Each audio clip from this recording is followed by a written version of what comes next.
Hello students, good morning. आज के इस सेशन में हम बात करेंगे जनरल साइंस में। और जनरल साइंस में जब बात करें तो एक काफ़ी इम्पोर्टेंट टॉपिक है अपना, जब मानव शरीर के तंत्र की बात आती है।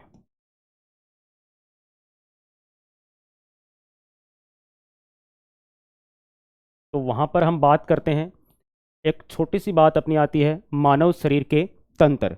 और मानव शरीर के तंत्र में जब भी बात करते हैं तो एक पाचन तंत्र नाम से, डाइजेस्टिव सिस्टम, पाचन तंत्र, डाइजेस्टिव सिस्टम। अब सबसे पहली बात तो यह है कि मानव शरीर के बहुत से तंत्र हैं। पाचन तंत्र है, श्वसन तंत्र है, उत्सर्जन तंत्र है, प्रजनन तंत्र है। लेकिन पाचन तंत्र, जब डाइजेस्टिव सिस्टम की बात करें तो सबसे पहली बात तो ये रही कि पाचन होता क्या है, डाइजेशन क्या होता है। देखो, पाचन की जब भी मैं बात करूं कि हम नित्य खाने में जो भोजन काम में लेते हैं, उस भोजन का जो जटिल विन्यास है, उस जटिल विन्यास को सरल विन्यास में तोड़ना, सीधी सी बात। या मैं ये बोलूं कि जो भी भोजन का जटिल विन्यास है और उस जटिल विन्यास को अगर सरल विन्यास में जिस प्रोसेस के द्वारा तोड़ा जाए, उसको हम कहते हैं पाचन। या मैं ये बोलूं कि अपने द्वारा लिया गया जो भी जटिल खाद्य है, उसको हम सरल खाद्य के रूप में तोड़ें। इसके रूप में तोड़ें, सरल खाद्य के रूप में। ये काम सारा होता है पाचन में। लेकिन समस्या ये रही कि सर, जो भी जटिल विन्यास है या जो जटिल खाद्य है, उसको हम सरल विन्यास या सरल खाद्य में जब तोड़ रहे हैं तो इसमें किसका काम होता है, ये इतनी प्रोसेस को कंप्लीट करने का काम करता कौन है। तो एक चीज यहाँ पे दिमाग में आती है कि अपने जब भी पाचन तंत्र में हम जाएंगे तो पाचन तंत्र में विभिन्न पाचन करने वाले अंग होंगे और उन अंगों से अपने को पाचन ग्रंथियां होंगी। उन अंगों के साथ में क्या होंगी? पाचन ग्रंथियां। और पाचन ग्रंथियां जिसको हम बोलते हैं डाइजेस्टिव ग्लैंड, पाचन ग्रंथि जिसको हम बोलेंगे डाइजेस्टिव ग्लैंड। और ये डाइजेस्टिव ग्लैंड क्या करती हैं? ये अपने को एंजाइम प्रोवाइड करवाती हैं। क्या प्रोवाइड करवाती हैं? एंजाइम। और एंजाइम की जब बात करें तो एंजाइम का कार्य होता है कि भोजन को सूक्ष्म पोषक तत्वों में तोड़ना या जटिल विन्यास को सरल विन्यास में तोड़ना। क्योंकि जब हम ग्रंथियों की बात करें या ग्लैंड की बात करें तो ये ग्रंथि या ग्लैंड में भी जब हम बात करना चाहें तो ये ग्रंथियां भी दो प्रकार की होती हैं। मुख्यतः हम पढ़ते होंगे कि एक तो होती है अंतःस्रावी ग्रंथियां। कौन सी होती हैं? अंतःस्रावी ग्रंथि। और एक होती है अपने पास में बहिस्रावी ग्रंथि।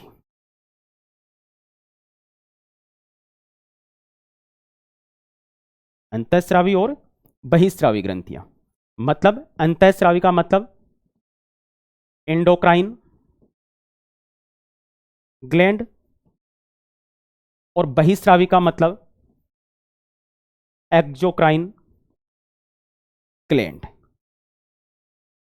जो अंतःस्रावी ग्रंथियां होती हैं या जिसकी हम बात करने जा रहे हैं कि जो इंडोक्राइन ग्लैंड है, कौन सी ग्लैंड है? इंडोक्राइन ग्लैंड है। अंतःस्रावी ग्रंथियों का काम होता है अपने को हार्मोन देना। इसका काम क्या होता है? अपने को हार्मोन देना। और जो बहिस्रावी ग्रंथियों की हम बात कर रहे हैं, एक्सोक्राइन ग्लैंड की हम बात कर रहे हैं, तो इसका काम होता है अपने को एंजाइम देना। क्या होता है? एंजाइम देना। हार्मोन जो होते हैं ये अपने हाव भाव या अपनी फीलिंग्स को इफेक्ट करते हैं, हाव भाव या फीलिंग्स। दूसरी बात मैं बोलूं कि जो एक्सोक्राइन ग्लैंड है या एंजाइम जो है, एंजाइम का काम होता है भोजन का पाचन करना, भोजन का पाचन करना। और जब भी भोजन के पाचन की मैं बात करना चाह रहा हूं तो सीधी सी बात है कि जो भी जटिल विन्यास है, उस जटिल विन्यास को सरल विन्यास में तोड़ना, यह प्रोसेस कहलाती है पाचन की। यह तो अपना एक बेसिक परिचय हुआ कि पाचन क्या चीज है, डाइजेशन क्या चीज है, कि जो भी जटिल खाद्य है उसको सरल खाद्य में, या जटिल विन्यास है उसको सरल विन्यास में तोड़ने का काम एंजाइम द्वारा होता है। और एंजाइम द्वारा यह भोजन का पाचन होता है। ठीक है। दूसरी बात, अगर अगली बात हम करना चाहें तो ये जो पाचन है या पाचन में अनेक अंग काम आते हैं या पाचन तंत्र के प्रमुख अंग। पाचन तंत्र के जब प्रमुख अंगों की बात करें तो इसमें कौन कौन से अंग अपने भाग लेते हैं, तो इसको मैं दो भागों में डिवाइड करके चलता हूं। सीधी सी बात है कि जब सबसे पहली बात करूं, एक तो पोर्शन होगा इसमें आहार नाल का। इसका होगा आहार नाल, जिसको हम बोलते हैं एलिमेंट्री कैनाल। आहार नाल या एलिमेंट्री कैनाल, ये आहार नाल। और दूसरा पोर्शन होगा इसमें, क्योंकि दो भागों में क्लियर होती है ये चीज, दूसरा होगा पाचन ग्रंथि। दूसरा क्या होगा? पाचन ग्रंथि, डाइजेस्टिव ग्लैंड।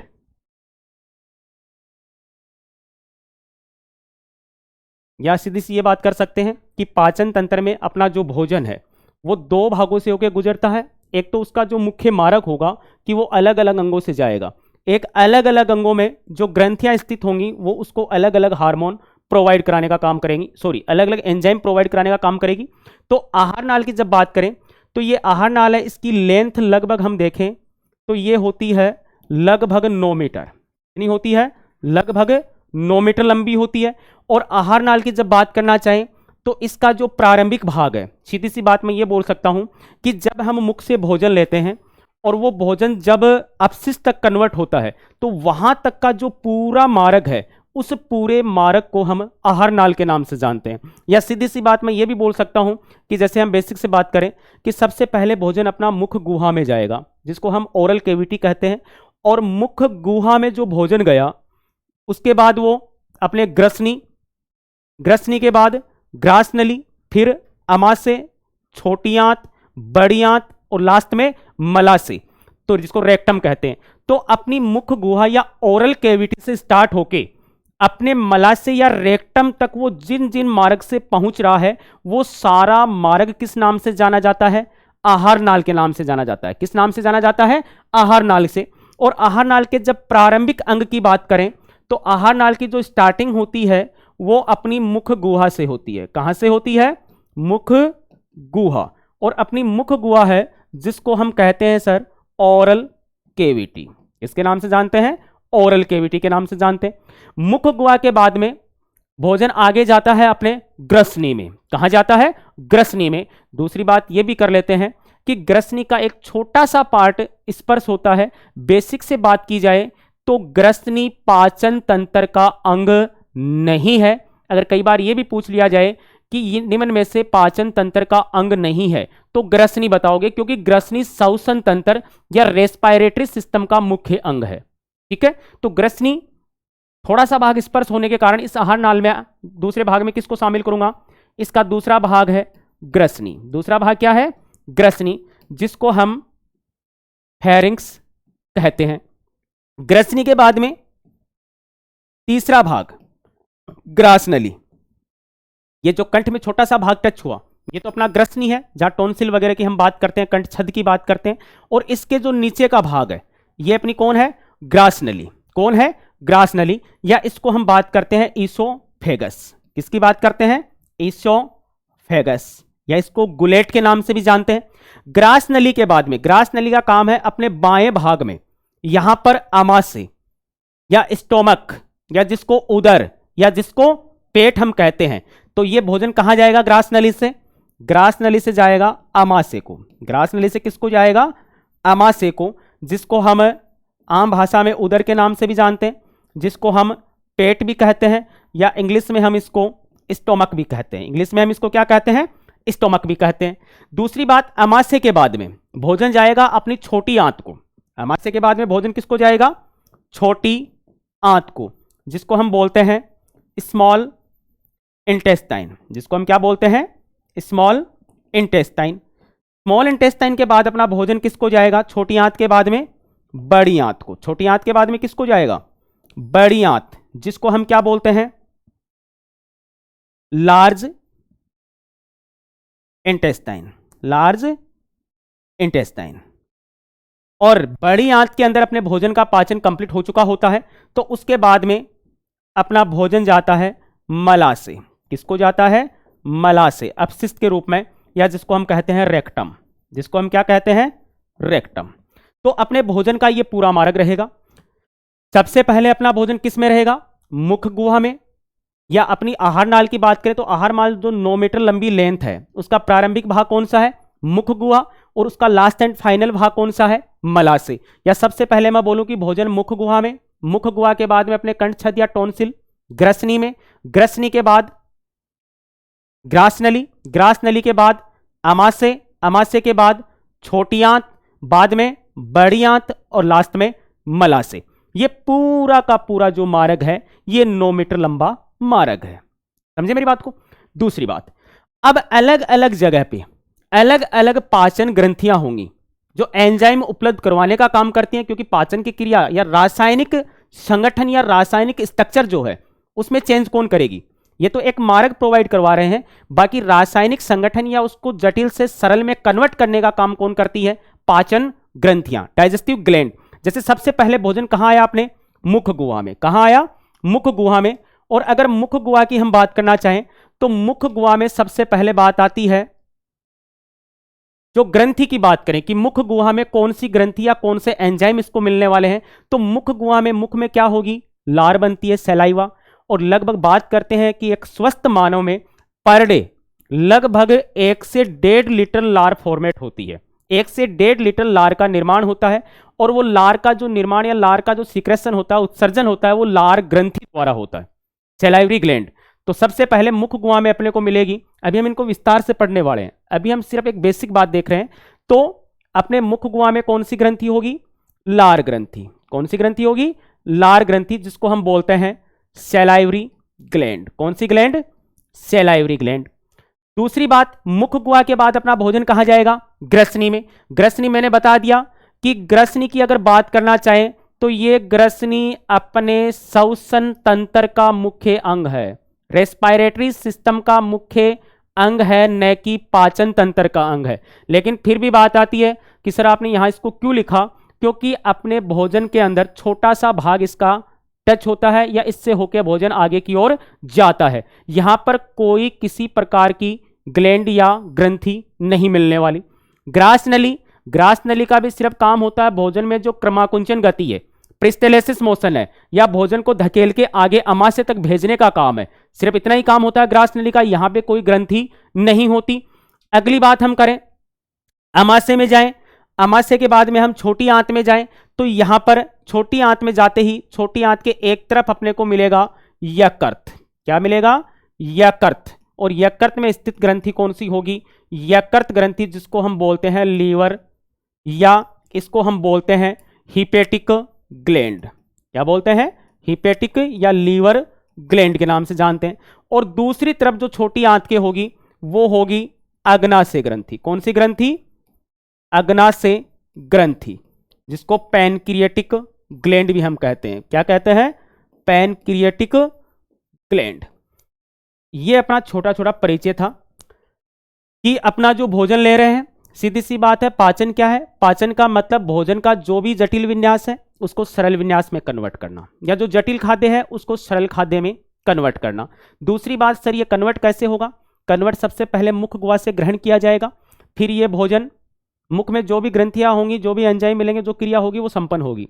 उसके बाद ये ग्रसनी को जाएगा, उसके बाद ये ग्रास नली को जाएगा, उसके बाद ये आमाशय को जाएगा, फिर छोटी आंत को जाएगा, फिर बड़ी आंत को जाएगा, और लास्ट में अपने मलाशय पे जाके इसका एंड होगा। ठीक है। और अलग अलग अंगों से जाते हुए उसको अलग अलग ग्रंथियां मिलेंगी और अलग अलग जगह अलग अलग एंजाइम मिलेंगे जो उस भोजन का रासायनिक संगठन परिवर्तित करने का काम करेंगे। ठीक है। तो आज हम बात करते हैं सबसे पहले आहार नाल का जो पहला पार्ट है, आहार नाल का जो पहला पार्ट है अपनी मुख गुहा। किसकी बात कर रहे हैं, मुख गुहा, जिसको हम ओरल केविटी या बकल केविटी के नाम से भी जानते हैं। देखो सर ध्यान दें, सबसे पहला भाग आज की क्लास में अपना पाचन तंत्र का पहला अंग मुख गुहा, और मुख गुहा की जब बात करें तो ओरल केविटी, ओरल केविटी। अब एक बात, अपने मुख गुहा के बारे में सब जानते हैं, सबसे पहले भोजन अपना कहां जाता है, मुख गुहा में, या ओरल केविटी या बकल केविटी को जाता है। दूसरी बात, मुख गुहा के अंदर अगर बात करें तो 2 प्रकार से पाचन होगा।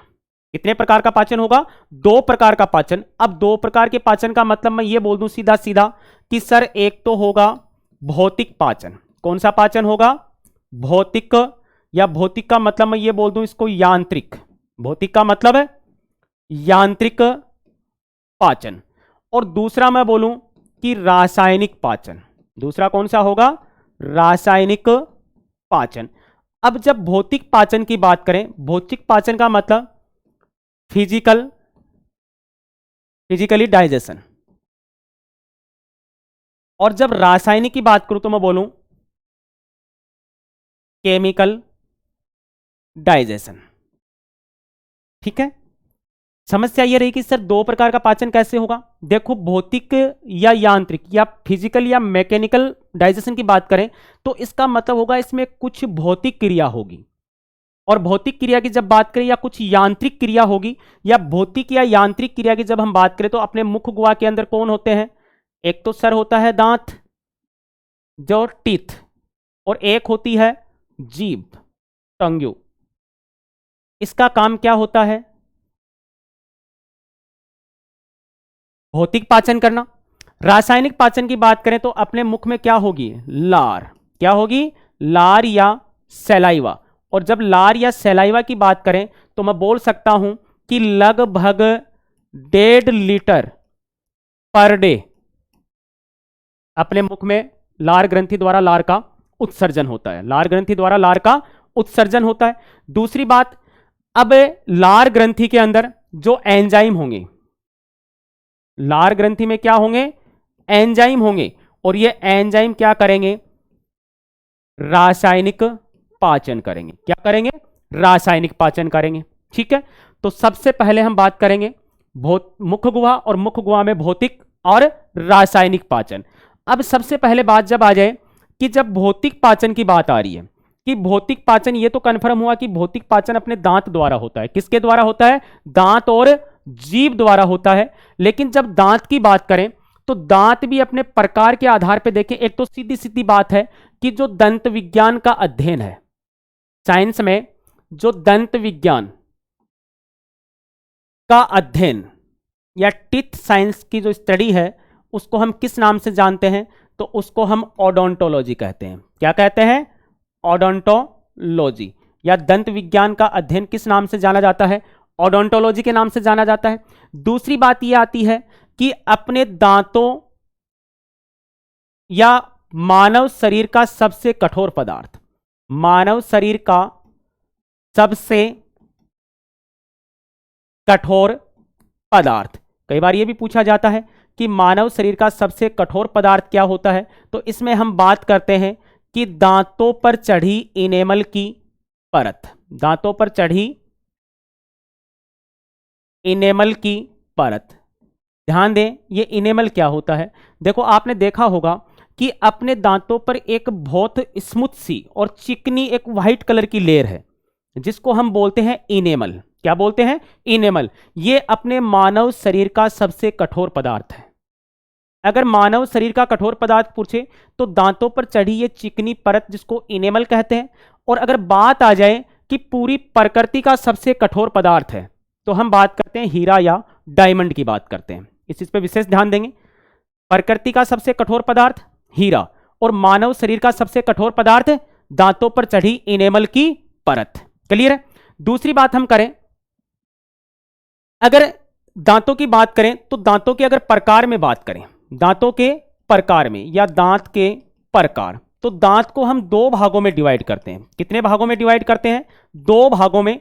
एक तो सर्जी होगा उत्पत्ति के आधार पर। किसके आधार पर होगा? उत्पत्ति के आधार पर दांतों के प्रकार, मतलब सीधी सी बोल सकता हूं कि on the basis of origin, on the basis of origin की उत्पत्ति के आधार पर जो दांतों के प्रकार हैं, उत्पत्ति के आधार पर अपने दांत दो प्रकार के होते हैं। कितने प्रकार के होते हैं? दो प्रकार के होते हैं। जैसे सबसे पहली बात करूं, एक तो होगा प्राथमिक दांत। कौन से होंगे? प्राथमिक, जिसको हम प्राइमरी बोलते हैं, और प्राथमिक को हम अस्थायी भी बोलते हैं। क्या बोलते हैं? टेम्पोरल टीथ भी कहते हैं। और प्राथमिक को हम दूध के दांत भी कहते हैं। क्या कहते हैं? दूध के दांत भी कहते हैं, मतलब मिल्क टीथ के नाम से भी जानते हैं। और प्राथमिक दांत को हम द्विबार दंती के नाम से भी जानते हैं, द्विबार दंती के नाम से भी जानते हैं। तो सीधी सी बात ये रही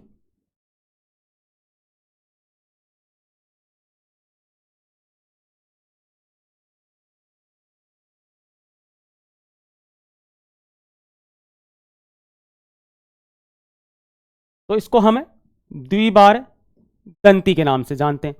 तो सीधी सी बात हुई कि जो प्राइमरी टिथ है, मतलब प्राथमिक मतलब प्राइमरी या टेम्पोरल टिथ या मिलक टिथ या द्विबार दंती, और उत्पत्ति के आधार पर जो दूसरा प्रकार है वो जस्ट इसका ऑपोजिट, ये प्राथमिक है तो वो कौन से होंगे, द्वितीयक होंगे। कौन से होंगे, द्वितीयक, मतलब सेकेंडरी टिथ होंगे। और जब सेकेंडरी टिथ की बात करें तो ये मोस्टली स्थायी होते हैं। कैसे होते हैं, स्थायी होते हैं। और अगर ह्यूमन बॉडी में बात करी जाए तो ह्यूमन बॉडी में जो प्राथमिक दांत हैं उनकी संख्या होती है सर जी 20, जो प्राथमिक है, अस्थायी है या दूध के दांत हैं या द्विबार दंती के नाम से जिसको हम जानते हैं, और द्वितीयक या स्थायी दांत है, इनकी संख्या होती है सर जी 32। कितनी होती है, 32। अब रही बात ये कि ये 20 दांत जो हैं ये तो अपने उत्पत्ति के आधार पर प्राथमिक दांत हैं, और जो ये 32 हैं ये उत्पत्ति के आधार पर अपने द्वितीयक या स्थायी दांत हैं। ठीक है, लेकिन मैं ये बोलूं कि उत्पत्ति की बात ना करके अगर इसका विभाजन कार्य के आधार पर किया जाए, किसके आधार पर किया जाए, कार्य के आधार पर, तो मैं बोलूं कार्य के आधार पर, कार्य के आधार पर दांत के प्रकार, मतलब जैसा कार्य उसी प्रकार से उसका नामकरण होगा। कि कार्य के आधार पर अपने दांत को 4 भागों में डिवाइड किया गया है। कार्य के आधार पर कितने भागों में डिवाइड किया गया है, 4 भागों में। और जब 4 भागों की मैं बात करूं तो सर पहला है, मतलब एक सीधा सा लिख सकते हैं इंसाइजर। कौन सा है, इंसाइजर। इंसाइजर को हिंदी में बोलते हैं कृंतक। दूसरा है केनाइन, जिसको हम बोलते हैं रदनक। तीसरा है प्री मोलर, जिसको हम बोलते हैं अग्र चौवर्णक। अगला है मोलर, जिसको हम बोलते हैं चौवर्णक। ये 4 प्रकार के दांत होते हैं जिसको हम कार्य के आधार पर विभाजित कर रहे हैं। किसके आधार पर विभाजित कर रहे हैं, कार्य के आधार पर विभाजित कर रहे हैं। अब देखो इंसाइजर या कृंतक, इसको मैं आई से इंडिकेट कर दूं, कैनाइन को मतलब मैं सी से इंडिकेट कर दूं, प्रीमोलर मतलब पी, और मोलर मतलब एम। इंग्लिश की वर्डिंग भी मैंने यहां पे हिंदी में लिखी है। ठीक है, दूसरी बात, अब इंसाइजर या कृंतक की जब हम बात करें कि इंसाइजर या कृंतक का कार्य क्या होता है, तो देखो इंसाइजर या कृंतक दांत जो होते हैं वो अपने सामने वाले दांत होते हैं। कौन से होते हैं, सामने वाले दांत। तो सामने वाले दांत का काम क्या होता है, किसी चीज को पकड़ना, किसी चीज को पकड़ना, सामने से पकड़ना। यह काम किसका हो गया, कृंतक का। कैनाइन की बात करें तो ये सामने के दांत हैं। इन सामने के दांतों के साइड में जो कुछ थोड़े तीखे हैं, थोड़े शार्प हैं, इसका मतलब वो दांत का काम होता है चीरना और फाड़ना, चीरना और फाड़ना। तो किसी भी चीज को जो चीरने फाड़ने का काम होता है वो काम किसका होता है, कैनाइन का। फिर आती है प्रीमोलर। प्रीमोलर का मतलब जो आगे अपने, जब हम जाड़ वगैरह की बात करते हैं, जिसका काम होता है चबाना, जिसका काम क्या होता है, चबाना। और जब मोलर की बात करें तो मोलर का काम भी क्या होता है, चबाना। समझ गए। तो सबसे पहले बात आ जाए कि इंसाइजर, इंसाइजर का काम है पकड़ना किसी चीज को, कैनाइन का काम है चीरना या फाड़ना, और प्रीमोलर मतलब चबाना, और मोलर का मतलब भी चबाना। क्लियर। अब बात आती है कि एक तो अपने जब बचपन में थे तो बचपन के अंदर अपने अंदर कितने दांत थे, जो प्राथमिक दांत थे, जो स्थायी दांत थे। अभी हमने बात करी थी कि जो अपने प्राथमिक दांत हैं, जो अपने प्राथमिक दांत हैं, या प्राथमिक दांत की बात करें तो जिसको हम अस्थायी दांत कहते हैं, या दूध के दांत कहते हैं, या द्विबार दंती कहते हैं। अगर इन दांतों की बात करें संख्या में कितने थे, 20 थे। और जब हम थोड़े उम्र के हिसाब से आगे बढ़े, वयस्कता में आए, तो अपने दांत द्वितीयक या स्थायी दांत, मतलब प्राथमिक दांत टूट के उसके बाद में ये नए दांतों का निर्माण होता है। जो द्वितीयक दांत है इसकी संख्या कितनी है, 32।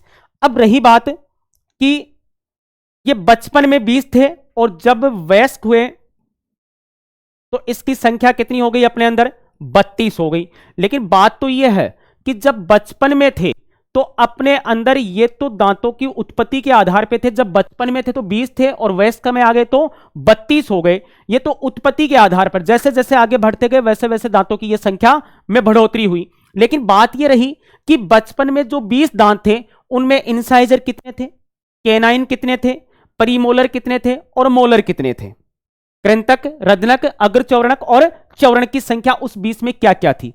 फिर जब वयस्क हुए, जब 32 दांत की सीरीज में आ गए तो इनकी संख्या कृंतक, रदनक, अग्रचौरणक और चौरणक की संख्या क्या रही अपने पास में। तो देखो ध्यान दें, जब बचपन के दंत सूत्र की बात करी जाए, किसकी बात करी जाए? बचपन का दंत सूत्र, तो सीधा सीधा याद रखेंगे 2102 और बट्टे में भी 2102।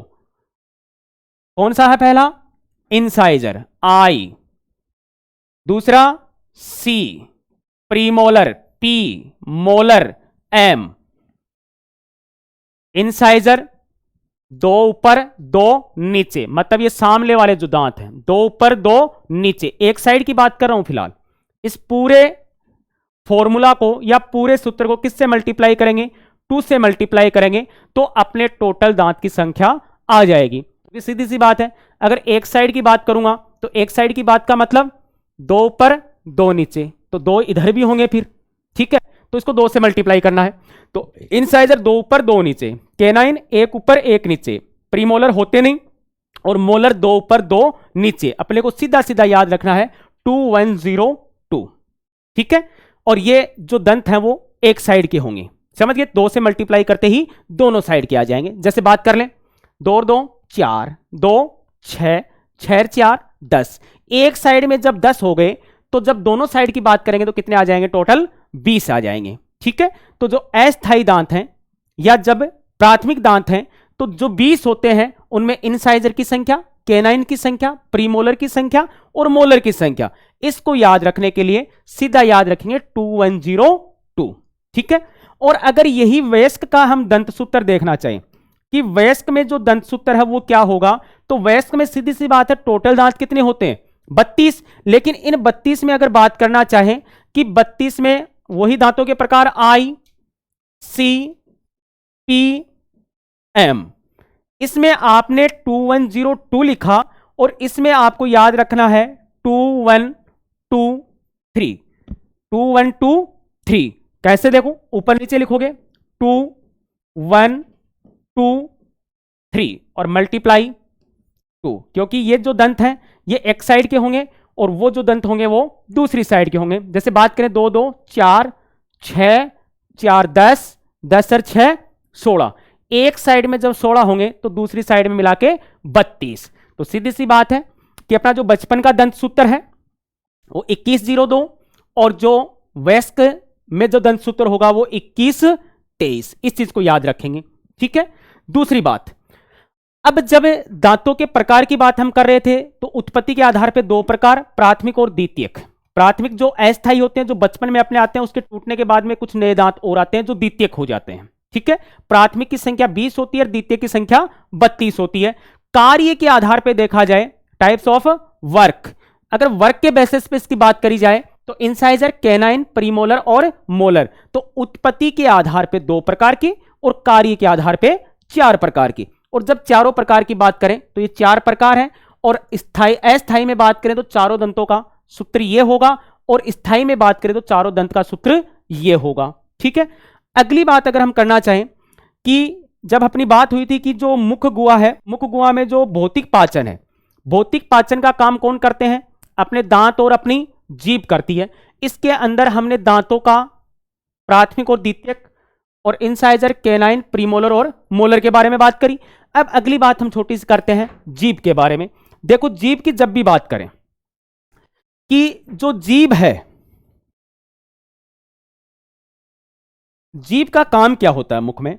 देखो जीभ का एक तो काम होता है कि अपना जो भी भोजन है, मतलब भोजन का स्वाद निर्धारण, भोजन का स्वाद निर्धारण, मतलब जो भी आपने भोजन लिया है उसके टेस्ट को अगर डिसाइड करना है, स्वाद को निर्धारित करने का काम कौन करती है? अपनी जीभ करती है। और जीभ में भी एक चीज ध्यान रखोगे कि जीभ के अलग अलग भाग अलग अलग स्वाद का निर्धारण करते हैं। या सीधी सी बात मैं ये बोलूं कि जैसे जीभ का, ये मान के चलो कि अपनी कोई जीभ है, ये जीभ है, और अपनी जो जीभ है ये जीभ का अग्रभाग है। कौन सा भाग है इसका? अग्र, आगे का भाग है बिल्कुल। और ये है इसका जो अपने कंठ छद या टॉन्सिल के पास में होता है, पश्च भाग है। और मैंने मान लिया कि ये दो इसके साइड के भाग हो गए, या इसको मैं बोलूं कि ये इसका पार्श्व भाग है। कौन सा भाग है? पार्श्व या लेटरल पार्ट है। और अगर मैं बोलूं कि ये इसका मध्य भाग है, ये कौन सा भाग है? इसका मध्य भाग है, बिल्कुल मिडल पार्ट है। तो चार भागों में डिवाइड किया मैंने जीभ को। अग्रभाग आगे का, जस्ट पीछे का पश्च, साइड के पार्श्व या लेटरल जो गालों को स्पर्श करते हैं, और बीच में बिल्कुल मिड पार्ट। अगर बात करना चाहें तो जो इसका अग्रभाग है, यह अग्रभाग डिसाइड करेगा कि कोई चीज कितनी मीठी है। मतलब ये किसी चीज की स्वीटनेस को डिसाइड करता है कि कोई चीज कितना मीठा है। समझ गए? दूसरी बात आती है इसका जो पश्च भाग है, यह पश्च भाग डिसाइड करेगा कड़वा, कि कितना बीटर है, कितना बीटर या कड़वा है। जो पार्श्व भाग है यह डिसाइड करेगा कि कोई चीज कितनी नमकीन है, या उसका अगर साल्टी टेस्ट होगा तो उसको डिसाइड कौन करेगा? पार्श्व भाग या साइड वाले भाग। और इसका जो मिडल भाग है, जो मध्य का भाग है, यह मध्य वाला भाग डिसाइड करेगा कि कोई चीज कितनी खट्टा या श्योर है, खट्टा या श्योर है। क्लियर? तो ध्यान रखना है, क्योंकि अपने जीभ पर कुछ छोटी छोटी दाने नुमा संरचना होती है। छोटी छोटी क्या होती है? आपने देखे होंगे छोटे छोटे ऐसे उभार टाइप कुछ होते हैं, या इस छोटे छोटे उभार को आप बेसिक से जब टूथपेस्ट वगैरह करते हैं तो भी आप फील करते हैं। कई बार इनमें स्वेलिंग आती है तो भी आप इसको देख पाते हैं आराम से। एक छोटे छोटे उभार या दाने नुमा संरचना अपनी जीभ पर पाई जाती है। और इस छोटे छोटे उभार या दाने नुमा संरचना को हम कहते हैं टेस्ट बड्स। क्या कहते हैं? Taste buds. या टेस्ट बड्स का मतलब हिंदी में इसको कह सकते हैं स्वाद पेपीला। क्या कहते हैं? स्वाद पेपीला। स्वाद पेपीला जो है वो अपने स्वाद या अपने टेस्ट का निर्धारण करती हैं। अलग अलग जगह की स्वाद पेपीला अलग अलग टेस्ट डिसाइड करती हैं। जैसे अग्रभाग की स्वाद पेपीला मीठा, स्वीट। पश्च भाग की स्वाद पेपीला कितना कड़वा या बीटर है। साइड में पार्श्व भाग की स्वाद पेपीला कितना श्योर या खट्टा है।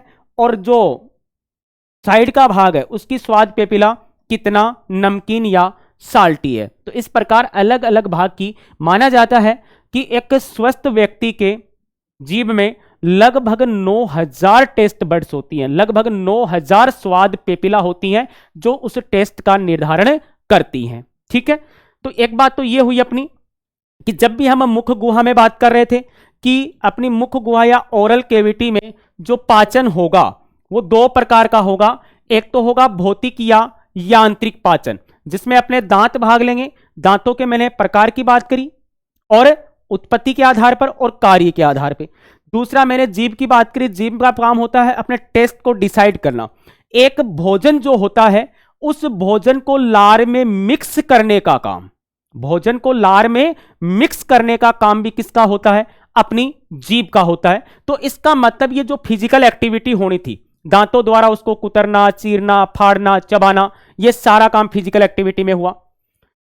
जीभ के द्वारा उसको लार में मिक्स करना और उसका टेस्ट डिसाइड करना, यह काम भी अपना भौतिक पाचन में हुआ।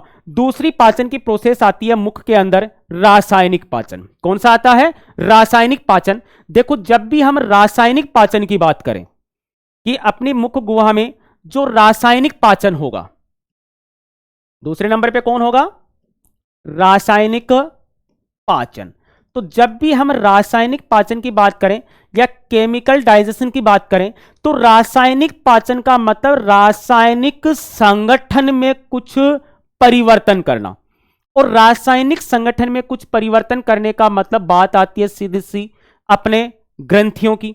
या सीधी सी बात मैं बोलूं कि मुख में जो रासायनिक संगठन परिवर्तन करने के लिए कौन सी ग्रंथि होगी?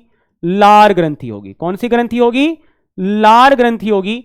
और जब हम लार ग्रंथि की बात करें तो लगभग अपने अंदर 1 से 1.5 लीटर पर डे लार एक्सक्रेट होती है, लार का उत्सर्जन होता है। दूसरी बात मैं ये बोलूं कि अपनी जो लार है इसका जो पीएच मान है वो 6.7 होता है। कितना होता है लार का पीएच मान? 6.7।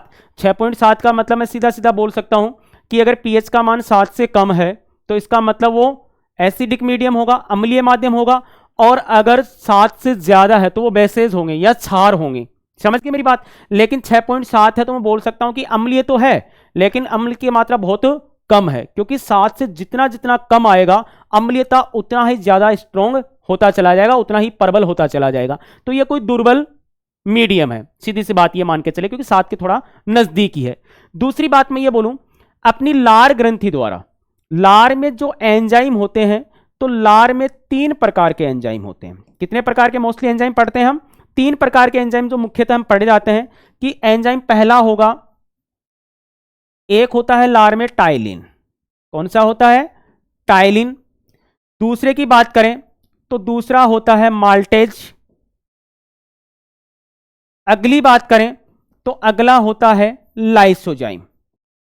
याद रखना है अपने को ये कि अपनी लार ग्रंथि से क्या निकलेगी?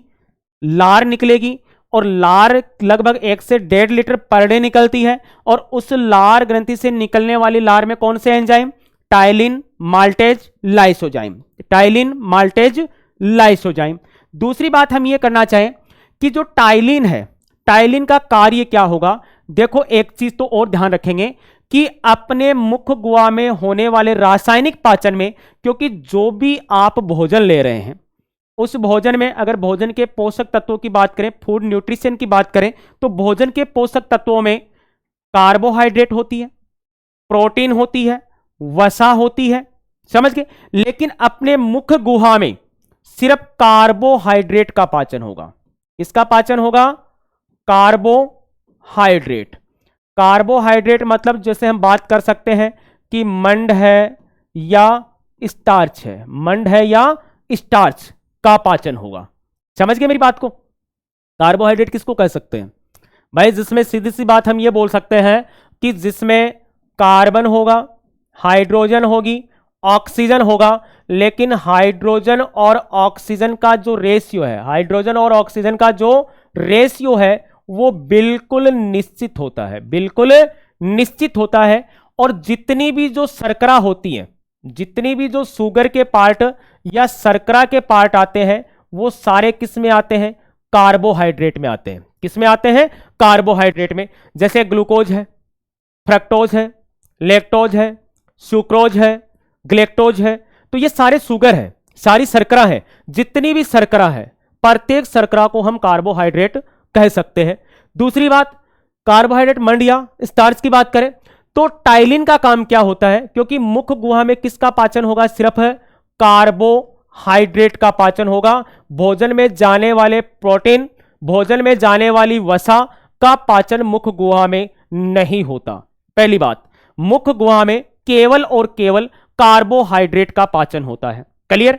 दूसरी बात, अब इसमें क्या होगा कि भोजन के साथ जो भी मंड या स्टार्च है, जो भी मंड या स्टार्च है, मंड या स्टार्च मुख्यतः आप बात कर सकते हैं जैसे अपने गेहूं है, चावल है, ये सारे किस में आते हैं? मंड या स्टार्च में आते हैं। कई बार नहीं बोलते चावल का मांड, मतलब मंड। दूसरी बात, मंड या स्टार्च को ये चेंज करेगा माल्टोज में। किसमें कन्वर्ट करेगा?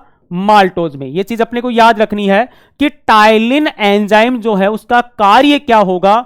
तो कार्बोहाइड्रेट के मंड या स्टार्च को किसमें कन्वर्ट करना है? माल्टोज में कन्वर्ट करना। दूसरी बात मैं ये बोलूं कि माल्टेज जो है, नाम से ही पता चल रहा है माल्टेज, माल्टेज मतलब ये माल्टोज को किसमें कन्वर्ट करेगा? शर्करा में कन्वर्ट करेगा। किसमें कन्वर्ट करेगा? शर्करा में। और कोई भी चीज मैं ये बोलूं कि अपना जो कार्बोहाइड्रेट होता है वो लास्ट एंड फाइनल किस में कन्वर्ट होता है? शर्करा में। और शर्करा में वो चीज कन्वर्ट हो गई, मान के चलो उसका पाचन कंप्लीट हो गया। क्लियर? क्योंकि जो भी शर्करा होती है, जो शुगर होती है, वो कंप्लीट पाचन, हम बोलते हैं जो भी भोजन लिया लास्ट में वो ग्लूकोज या शर्करा में कन्वर्ट हो गया, तो इसका मतलब उसका पाचन कंप्लीट हुआ। अब यहां पर मंड या स्टार्च माल्टोज में बदला और माल्टोज फिर शर्करा में बदला, तो इसका मतलब कार्बोहाइड्रेट का पाचन कंप्लीट हुआ। दूसरी बात मैं ये बोल सकता हूं कि यहां पर शर्करा में बदलने के बाद इतनी तो बात हो गई कि कार्बोहाइड्रेट का पाचन हो गया, कार्बोहाइड्रेट का पाचन हो गया, और कार्बोहाइड्रेट का पाचन होने वाले भोजन को कहा जाता है बोलस। क्या कहा जाता है? बोलस कहा जाता है। अगर पूछे कि मुख गुहा में भोजन का पाचन होने के बाद उस भोजन को किस नाम से जानते हैं, तो उस भोजन को बोलस कहा जाता है। कार्बोहाइड्रेट पचित भोजन बोलस कहलाता है। क्लियर? दूसरी बात, अब लाइसोजाइम क्या करेगा भाई? कार्बोहाइड्रेट का पाचन होना था मुख गुहा में, कार्बोहाइड्रेट का पाचन हो भी गया कि मंड स्टार्च माल्टोज में गया और माल्टेज ने माल्टोज को शर्करा में ले गया या शुगर में ले गया, पाचन तो हो गया, मतलब बोलस बन गया। लेकिन अब लाइसोजाइम का काम क्या है?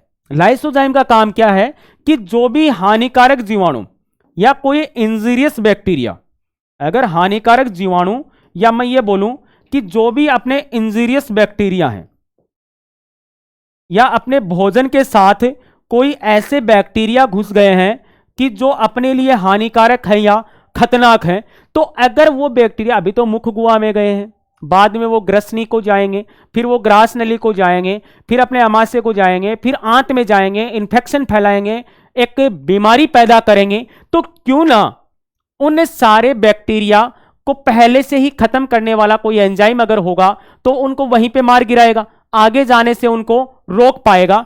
तो बात क्या होगी कि जो भी हानिकारक जीवाणु है, उन हानिकारक जीवाणुओं को अपने मुख के अंदर ही खत्म कर देने का काम किसका होता है? लाइसोजाइम का होता है। किसका होता है?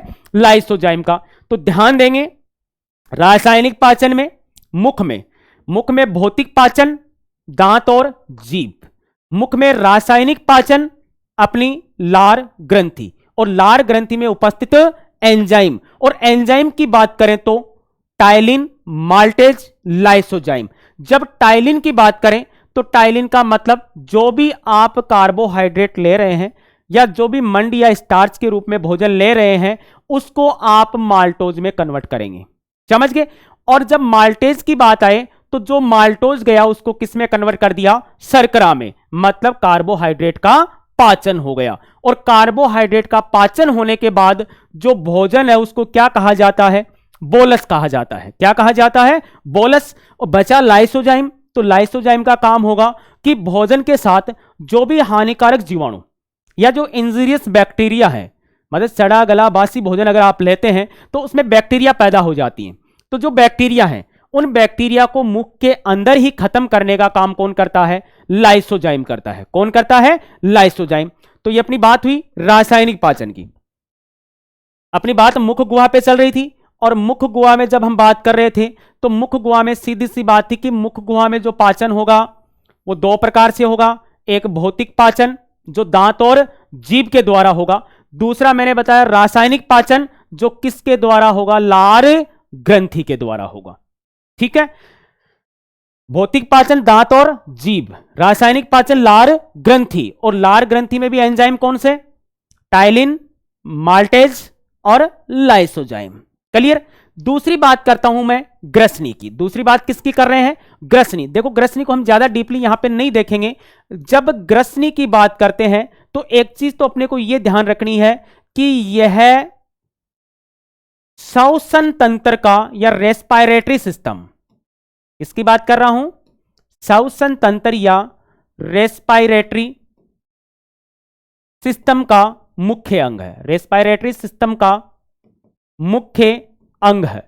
यह चीज मैंने इसलिए बताई क्योंकि कई बार एग्जाम में जैसे क्वेश्चन बन के निकल आए कि निम्न में से पाचन तंत्र का अंग नहीं है, या निम्न में से पाचन तंत्र का मुख्य अंग किसको नहीं माना जाता, तो फिर आप ये भी बोलोगे कि सर अगर ये पाचन तंत्र का अंग नहीं है तो फिर आपने इसको यहां पे क्यों लिखा?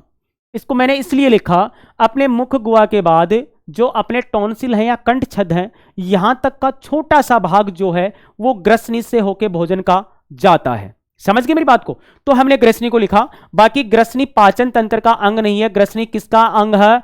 श्वसन तंत्र या रेस्पिरेटरी सिस्टम का अंग है। ग्रसनी के बाद में अगली बात हम करें, भोजन मुख गुहा में आया, मुख गुहा के बाद ग्रसनी को गया, ग्रसनी के बाद अपनी ग्रास नली। जब ग्रास नली की बात करें तो अपने यहां पर एक छाती की हड्डी जिसको हम चेस्ट बोन पढ़ते हैं, जब हम कंकाल तंत्र या स्केलेटल सिस्टम पढ़ते हैं तो वहां पे आती है अस्थियों के बारे में या बोन्स के बारे में। तो अपने छाती में एक हड्डी होती है जिसको हम चेस्ट बोन्स या स्टर्नम के नाम से जानते हैं, स्टर्नम जिसको हम कहते हैं। उसके पीछे की तरफ जो एक लंबी नली होती है जो अपने यहां कंठ छद से अमाशय तक भोजन लेके जाने का काम करती है, उसको हम कहते हैं ग्रास नली। उस नली को क्या कहते हैं? ग्रास नली। ग्रास नली से संबंधित जब क्वेश्चन पूछा जाता है तो एक चीज होती है कि ग्रास नली का काम क्या होता है, ग्रास नली का कार्य क्या होता है। मुख में पाचन हुआ, ग्रसनी में गया, ग्रास नली में पहुंचा। ग्रास नली का कार्य क्या होगा? इसका काम होगा भोजन को अगले वाला अंग कौन सा? अमाशय, उदर या पेट। तो मैं बोल सकता हूं कि भोजन को अमाशय तक या स्टोमक जिसको हम कहते हैं या उदर जिसको हम कहते हैं, अमाशय, उदर, पेट या स्टोमक तक पहुंचाना, यह कार्य किसका होगा? अपने ग्रास नली का होगा। किसका होगा? ग्रास नली का होगा। अगली बात मैं ये बोलूं कि यहां पर एक मोस्ट इंपॉर्टेंट बात जो है कि ग्रास नली में भोजन जो पहुंचता है, मैंने कहा कि उस भोजन को धकेल के आगे की तरफ बढ़ाया जाता है। उस धकेलने की जो गति होती है उसको हम सर जी बोलते हैं क्रमकुंचन गति। कौन सी गति कहते हैं उसको? क्रमकुंचन गति। या मैं सर ये बोलूं कि उसको हम प्रिस्टेलेसिस मोशन, क्या कहते हैं? प्रिस्टेलेसिस मोशन या क्रमकुंचन गति करता हुआ भोजन जब ग्रास नली से होता हुआ अमाशय तक पहुंचता है तो ये सारा मामला किस में संपन्न होता है? ग्रास नली, जिसको हम ईसोफेगस या इसको हम गुलेट भी कहते हैं। इसको हम क्या कहते हैं इंग्लिश में? गुलेट भी कहते हैं, क्योंकि गुलेट और ईसोफेगस दोनों एक दूसरे के सिनोनिम्स हैं। ठीक है, समानार्थी शब्द है, तो ध्यान दें।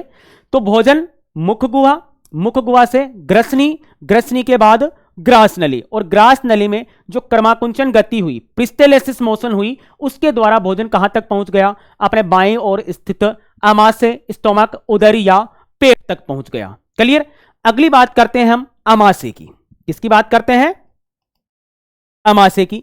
देखो ध्यान दें, जब हम अगला ऑर्गन लेके चल रहे हैं पाचन का, वो है अमाशय।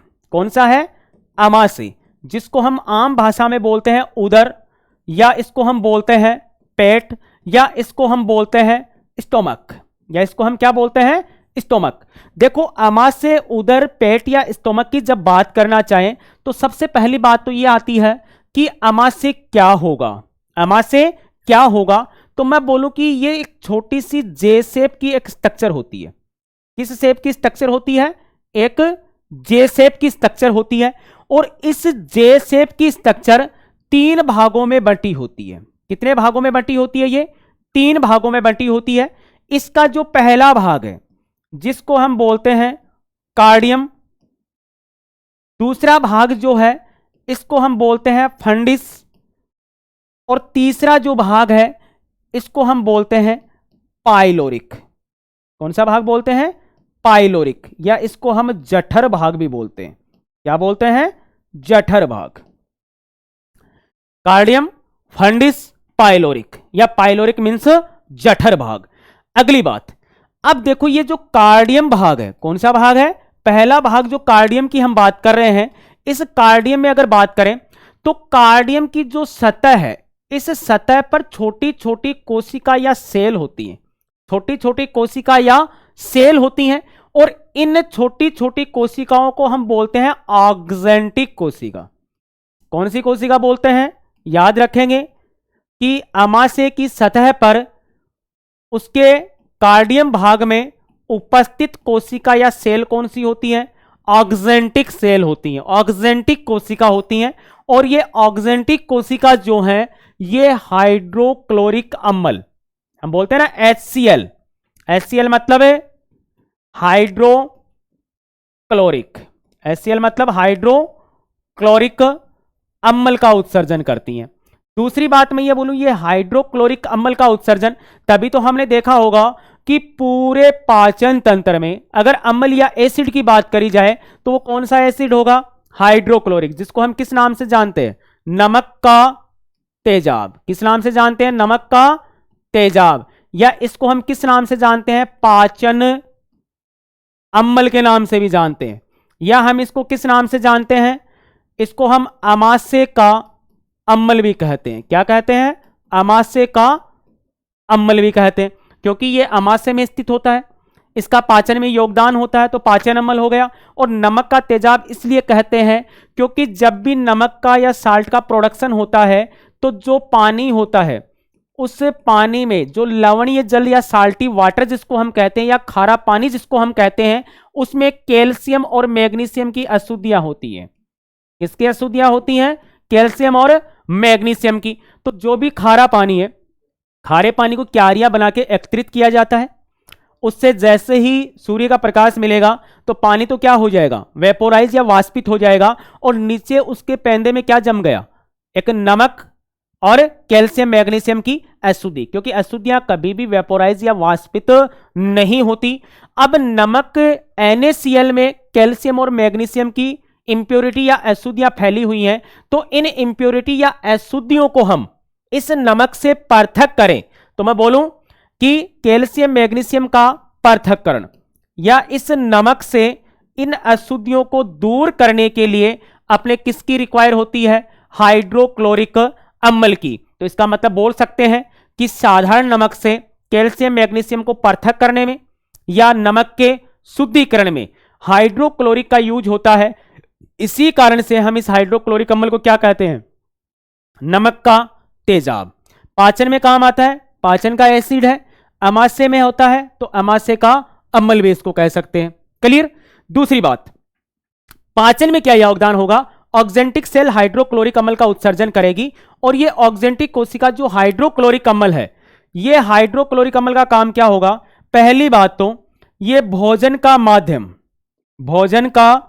माध्यम जो है, या भोजन का जो मीडियम है, क्योंकि खुद अम्ल है, अगर अम्ल होगा तो कोई भी इसके पास आएगा उसको कैसा बनाएगा? ये अम्लीय बनाएगा, उसकी नेचर को एसिडिक कर देगा, क्योंकि खुद जैसा होगा दूसरे को वैसा बना के छोड़ेगा। तो सीधी सी बात है, ये भोजन का माध्यम है, उसको और ज्यादा अम्लीय बना देता है, या अम्लीयता के मान में क्या कर देता है? उसकी वृद्धि कर देता है। पहला काम। दूसरी बात, जो भी यहां पर कुछ हानिकारक जीवाणु अपने लार में जो लाइसोजाइम में थे, कुछ हानिकारक जीवाणु जो अपनी लार में लाइसोजाइम में थे, उसको लाइसोजाइम ने खत्म कर दिया था, लेकिन फिर भी कुछ अगर जीवाणु वहां से मुख में लार के लाइसोजाइम एंजाइम से छूट के अगर मान के चलो कि अमाशय तक पहुंच गए, तो अमाशय तक पहुंचते ही अब उनको खत्म करने का काम कौन करेगा? ये HCl करेगा। कि आप वहां से बच के आ गए लेकिन अब बच के नहीं जा सकते, तो आप बोल सकते हैं शेष हानिकारक जीवाणुओं को शेष हानिकारक जीवाणुओं को नष्ट करने का काम भी कौन करेगा? यही HCl करेगा। समझ गए? तो हाइड्रोक्लोरिक अम्ल भोजन का माध्यम, खुद अम्लीय है, अम्लीय बना देगा। जो जीवाणु अपने मुख गुहा में जो लाइसोजाइम एंजाइम से बच के आ गए, उसने खत्म किया था, फिर भी बच के आ गए कुछ बैक्टीरिया, तो उनको खत्म कौन कर देगा? HCl कर देगा। अगली बात एक और आती है कि जो भी वहां पर अपने एंजाइम की बात करें कि टाइलिन है, माल्टेज है, ये जो एंजाइम आप वहां देख रहे थे कि टाइलिन का काम क्या होगा? टाइलिन का काम जो भी मंड या स्टार्च या कार्बोहाइड्रेट है उसको माल्टोज में कन्वर्ट करना, फिर माल्टेज का काम माल्टोज को शर्करा में कन्वर्ट करना। या मैं ये बोलूं कि ये एंजाइम अपने मुख गुहा के एंजाइम है। कौन से एंजाइम है? मुख गुहा के एंजाइम। तो जो भी अपने मुख गुहा के एंजाइम है की क्रिया को खत्म कर देना, इनकी प्रोसेस जो है उसको क्या कर देता है? ये क्लोज कर देता है, बंद कर देता है कि भाई आपका बहुत हो गया, आपने जो भी कार्बोहाइड्रेट था उसको माल्टोज में कन्वर्ट किया, जो माल्टोज था उसको आपने शर्करा में कन्वर्ट किया। अब आगे की प्रोसेस होगी, आगे जो एंजाइम मिलते रहेंगे वो करते रहेंगे, आपका काम खत्म हुआ, आप अपनी प्रोसेस को यहीं क्या कर दें? विराम दे दें, यहीं रोक दें। तो हाइड्रोक्लोरिक का काम भोजन का माध्यम अम्लीय बनाना, जो हानिकारक जीवाणु शेष जो बच के आ गए उनको खत्म कर देना, और टाइलिन माल्टेज और लाइसोजाइम या जो मुख्य गुहा के एंजाइम जो हैं उनकी प्रोसेस को यहां पे आके बंद कर देना। यह सीधी सी बात है, जैसे मुख्य गुहा से चला था भोजन, उसमें लार ग्रंथि से जो एंजाइम मिले थे वो ग्रसनी है, ग्रास नली है, वहां अपनी प्रोसेस को रेगुलर रखे हुए थे, और जैसे ही अमाशय में आते हैं तो HCl मिलता है, उनकी प्रोसेस को क्लोज कर देता है, बंद कर देता है। ठीक है। दूसरी बात, कार्डियम के बाद दूसरा भाग कौन सा है अपना? फंडिस। दूसरा भाग कौन सा है? फंडिस। अपना भोजन जाएगा इस फंडिस में। इस फंडिस की जो सतह होती है इस पे देखो कुछ न्यूक्लियस स्ट्रक्चर होती हैं। कैसी स्ट्रक्चर होती हैं? कुछ न्यूक्लियस स्ट्रक्चर होती हैं, और इन न्यूक्लियस स्ट्रक्चर को हम बोलते हैं रूजी। क्या बोलते हैं? रूजी बोलते हैं। देखो, अगर बात करी जाए, इस भाग में भोजन का कोई पाचन संबंधी कार्य नहीं होता।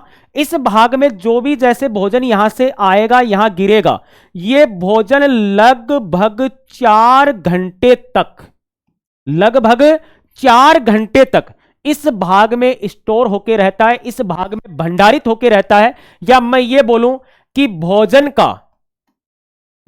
का अधिकतम